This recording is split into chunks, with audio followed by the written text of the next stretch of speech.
দুনিয়াতে যত অদ্ভুত অদ্ভুত প্রশ্ন সব আপনি মুসা আলাইহিস সালামের মাথা থেকে পাবেন। বিভিন্ন বিষয়ে আল্লাহরে প্রশ্ন করতেন। সাইয়েদনা মুসা আলাইহিস সালাম আল্লাহরে বললেন, আল্লাহ আপনি আমার এমন একটা জিকির শিখাইয়া দেন যে জিকিরটার শব্দ আপনি আর আমি ছাড়া কেউ জানবে না। দিনে রাতে সব সময় এই জিকির আমি করব, আপনারে ডাকবো, কিন্তু শর্ত হলো এই জিকিরটা জানবে শুধু আপনি আর জানবো শুধু আমি। আল্লাহ বললেন, মুসা পড়ো লা ইলাহা ইল্লাল্লাহ। মুসা আলাইহিস সালাম কয়, মাবুদ এটা তো জাতীয় জিকির, সবাই জানে। আমি তো চাইছি এক্সেলেন্ট একটা জিকির, কারো কাছে নাই, শুধু আমি জানবো আর আমি পড়বো।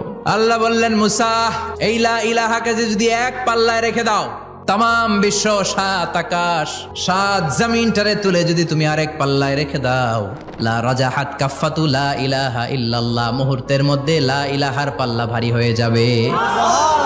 ও মুসা, তুমি যতই এক্সক্লুসিভ জিকির চাও, লা ইলাহার চেয়ে দামি জিকির আমার কাছে নাই।